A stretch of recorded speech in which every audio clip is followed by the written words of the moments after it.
Usually, when military apparatus is mobilized for some major operation, you expect a certain kind of branding, right? Like, you look back at history and you hear these aggressively macho, almost cinematic Oh, names. for sure, like designed to project absolute power. Exactly. Desert Storm or Operation Infinite Justice, Wrath of God. Mm. It's like the name itself acts as a forward-deployed weapon. It's a psychological warning broadcast to the adversary before a single troop even moves. Yeah, the nomenclature is basically the first layer of deterrence. I mean, a state wants its operation to sound invincible, right? Like this unstoppable force of nature, because the goal is to make the enemy feel overwhelmed from the absolute second the press release drops. Right, which makes looking through the stack of declassified style timelines and diplomatic briefings we have today so jarring. We're unpacking a massive coordinated precision strike launched by the Indian Armed Forces back in May of 2025. And the name they chose for this vast deployment of power was Operation Sindoor. Yeah, and Sindoor completely subverts that standard playbook for power projection. It really does. For anyone unfamiliar, Sindoor is the traditional vermilion red powder worn by married Hindu women along the parting of their hair.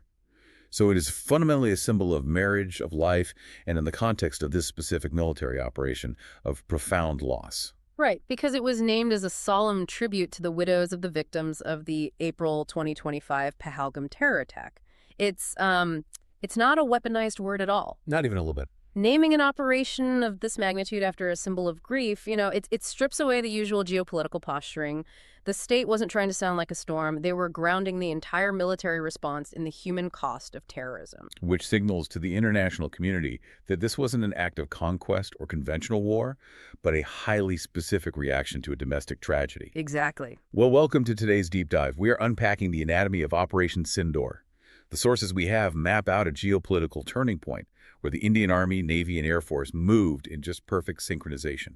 And as you dig into the mechanics of what actually happened, you realize this is essentially a masterclass in modern statecraft. Yeah, you are going to see how 21st century conflicts are fought on two fronts at the exact same time, like in the sky with autonomous technology and in embassy backrooms with rapid-fire diplomacy. To understand the sheer velocity of this operation, you really have to look at the catalyst first. So, on April 22, 2025, the Pahalgam terror attack resulted in 26 fatalities. Right. And notably, this included a citizen of Nepal. That one detail instantly elevated the attack from a purely domestic tragedy to a regional incident, with international diplomatic implications. And the timeline here is crazy. Only 15 days later, by May 7, the Indian Armed Forces launched their coordinated response. 15 days is almost unfathomably fast when you think about the logistics involved. Seriously, you are talking about aligning intelligence agencies, prepping multi-layered air defense, moving heavy armor to the border, and coordinating the Navy in the Arabian Sea. All in 2 weeks. Yeah, but what really stands out in these briefings are the targets. India went after 9 key terrorist camps across Pakistan and Pakistan-occupied Kashmir. And these weren't small outposts. We're talking about deeply entrenched hubs. Bahawalpur, the headquarters for Jaish-e-Mohammed. Muridke, a Lashkar-e-Taiba facility linked directly to the 26/11 Mumbai attacks, plus camps in Muzaffarabad and Kotli. But the defining structural constraint, the detail that changes how you analyze this entire event, is that all of these strikes were conducted entirely from Indian territory. Right, they never crossed the line. This wasn't a sledgehammer approach, it was a surgeon's scalpel. They executed the strikes and immediately announced that their specific objectives were achieved and they had no intention of escalating. Which is a monumental shift in doctrine. I mean, conducting the most extensive cross-border military action since the 2019 Balakot strikes without ever physically crossing the border, that's huge. Because of the nuclear tripwire, right? Exactly. For decades, the deterrence model in South Asia relied on this rigid concept. The theory was, if you strike deep into a nuclear-armed neighbor's territory, you inevitably trigger uncontrolled escalation. You start an all-out conventional war that could easily turn nuclear. So if we look at the psychology here, India essentially found a loophole in that mutually assured destruction model. By keeping their planes in their own airspace, they flipped the script. They handed the entire burden of starting a conventional war over to Pakistan. They forced their adversary into a strategic corner. India proved you can devastate enemy infrastructure and neutralize targets while minimizing collateral damage, all without crossing those sovereign boundary lines that traditionally start a war. Right, because if Pakistan were to respond with a massive ground invasion, then Then Pakistan would be universally viewed as the aggressor initiating a formal war rather than simply defending itself. It's a high-wire act that completely rewrites the rules of engagement. But practically speaking, hitting 9 fortified terror camps hundreds of miles away and making sure you don't hit the civilian infrastructure next door requires some incredibly specific hardware. You can't just rely on traditional carpet bombing. No, absolutely not. You need an arsenal designed exclusively around standoff distance and extreme precision. So the Indian Air Force utilized a three-tiered approach to solve this geographical puzzle. Okay, let's break that down. The briefings mention the first tier is the Scallop cruise missile, or the Storm Shadow. Right. But how does a missile fired from within India actually guarantee a hit on a specific bunker buried deep in Bahawalpur? Well, the Scallop is an air-launched cruise missile built for deep, static strikes. It doesn't just fly in a simple ballistic arc. Once dropped from the aircraft, it drops down to a very low altitude, practically hugging the terrain. Oh, wow, so it stays under the radar. Literally. By flying incredibly close to the ground, it hides in the clutter of the Earth's geography. It makes it exceptionally difficult for early warning radars to even detect. It uses GPS, inertial navigation, and terrain reference mapping to navigate autonomously to a high-value fixed target. Like a reinforced concrete bunker. Exactly, and then it delivers a specialized penetrating warhead. So the SCALP is your heavy demolition tool for a target, isn't going anywhere. But intelligence is fluid, right? What happens if a terror camp is just a temporary staging area, or the leadership is actively moving? That brings in the second tier of the arsenal, the hammer system. Which stands for Highly Agile Modular Munition Extended Range. Right, and the genius of the hammer system lies in its modularity. It's essentially a conversion kit. You take a standard, unguided bomb, and you attach a guidance unit to the front and a solid propellant rocket booster to the back. So you essentially strap a rocket engine and a brain to a standard explosive. Precisely. And because it have that rocket booster, an aircraft can drop it from a relatively low altitude over mountainous terrain, and the bomb will actually power itself over the ridges to strike a target on the other side. That's wild. But more importantly, it is highly maneuverable. If a surveillance drone feeds new coordinates to the aircraft mid-flight, indicating the target moved down the road, the hammer can adjust its trajectory dynamically to hit that shifting location. Okay, but the piece of technology that truly dictates this new era of warfare, according to the sources, is the third tier. Loitering munitions? Yeah, commonly known as kamikaze drones. Right. These platforms are launched, they fly into enemy territory, and they simply orbit the area. They loiter. And they can actually process data and make engagement decisions autonomously. It's like a predator circling in the sky, patiently waiting for the exact right moment to strike without a human pulling the joystick. What is the strategic edge of doing it that way? It completely alters the risk calculation. In conventional air operations, if you want to ensure minimal collateral damage, you need a pilot with eyes on the target. But sending a pilot deep into hostile airspace introduces a massive strategic risk. The risk of getting shot down. Exactly, and a captured pilot instantly becomes a geopolitical hostage, which forces extreme political escalation. So by using a loitering munition, you take that hostage risk completely off the board. You do. You have a machine in the sky that can afford to be extraordinarily patient. It can circle a compound for hours, using advanced pattern recognition to monitor the movement below. And if the parameters aren't met, say, there's too much civilian traffic near the compound, it just waits. Right. A human pilot operating on limited fuel while dodging anti-aircraft fire simply cannot afford that level of patience.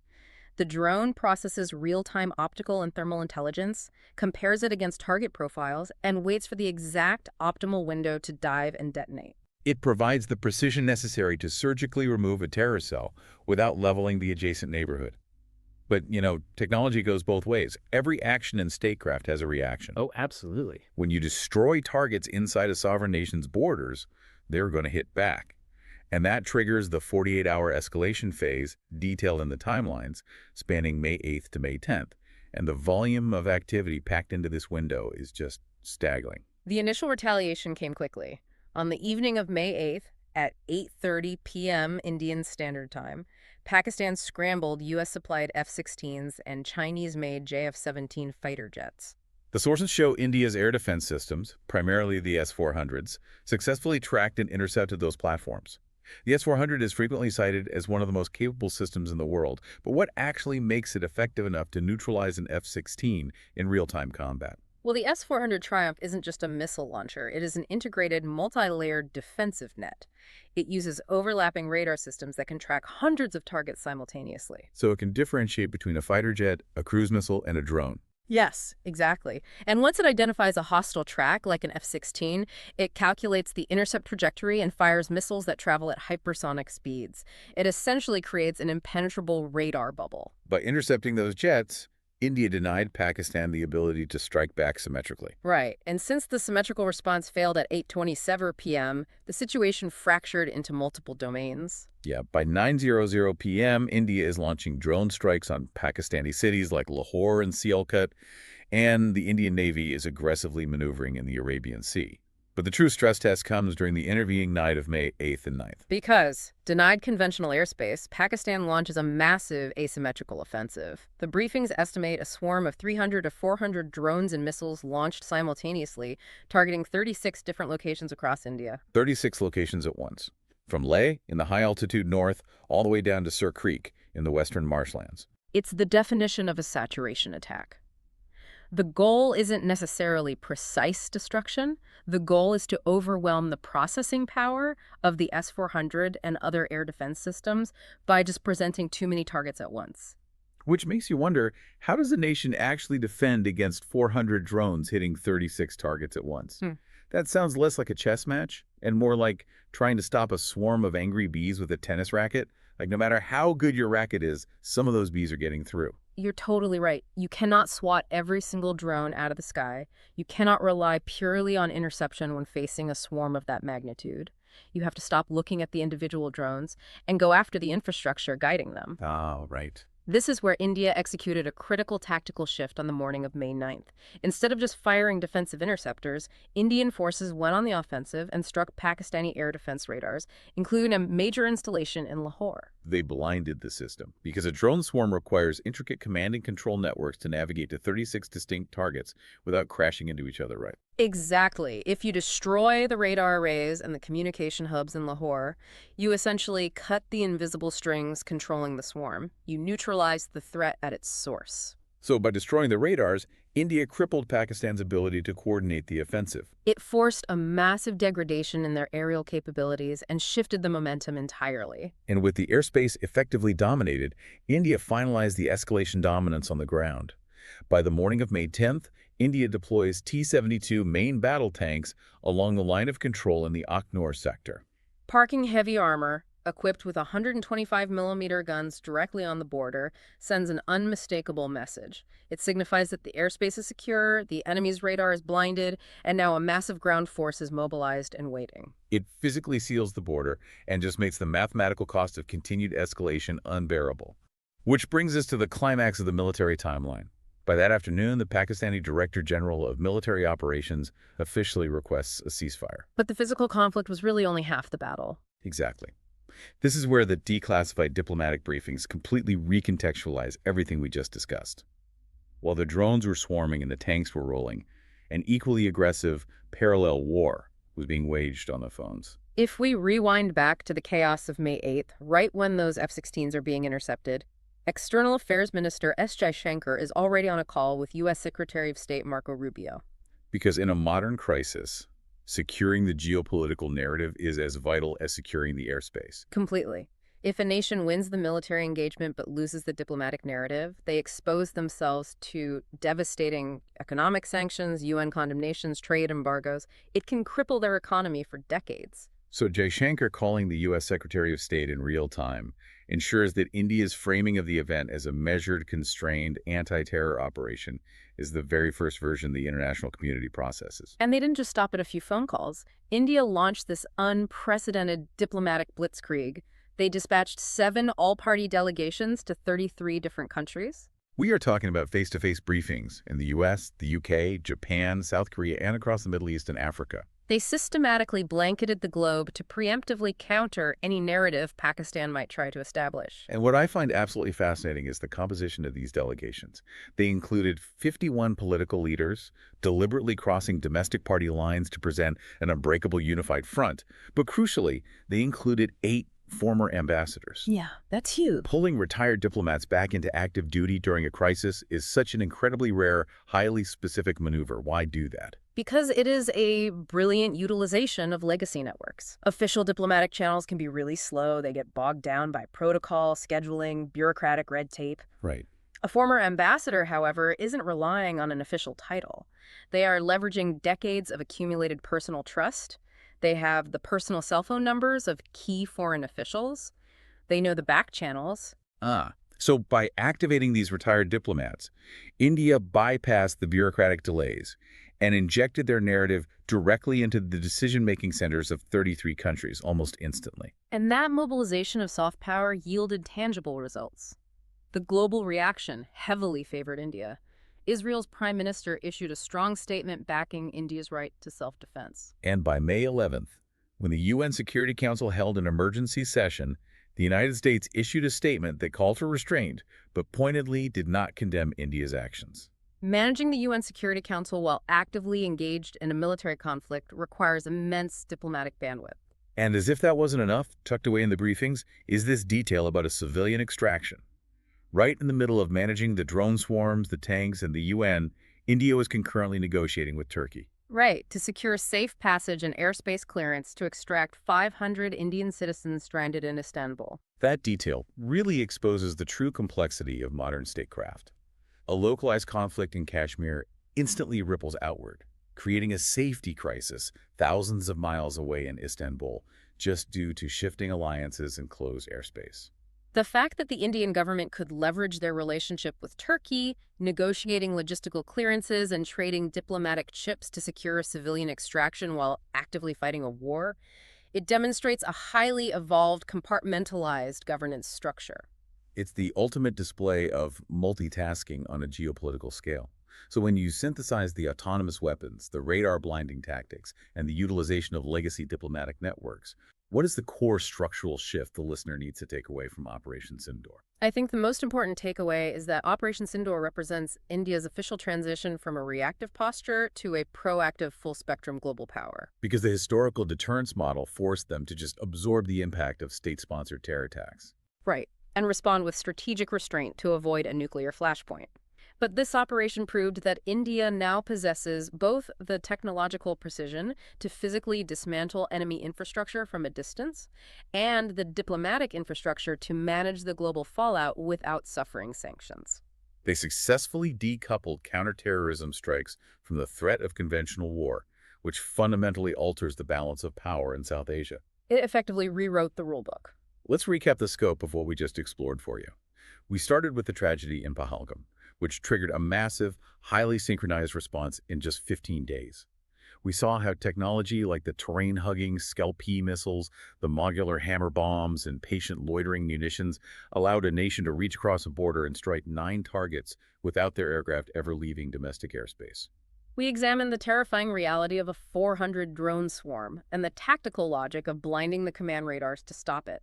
And finally, we saw how a 33-country diplomatic blitz utilizing retired ambassadors in real-time negotiations cornered the adversary into a ceasefire. It serves as a definitive case study for the future of conflict. And as you process the sheer scale of these events, consider this final thought to sort of mull over. Go ahead. We've watched warfare evolve away from massive standing armies crashing into each other on a battlefield. It now relies on autonomous algorithms waiting in the sky to make engagement decisions and rapid, real-time webs of diplomacy woven across the globe in a matter of hours. Yeah. If the old illusion of safety was based on who possessed the largest conventional bomb or the thickest concrete wall, what does it mean for global security when modern deterrence is entirely dependent on who controls the smartest pattern recognition software and the fastest geopolitical network? In a world governed by kamikaze drones and instant back-channel diplomacy, how does any nation truly measure its safety? That's a huge question to think about. Thank you for joining us on this deep dive. Keep questioning the world around you, and we'll see you next time.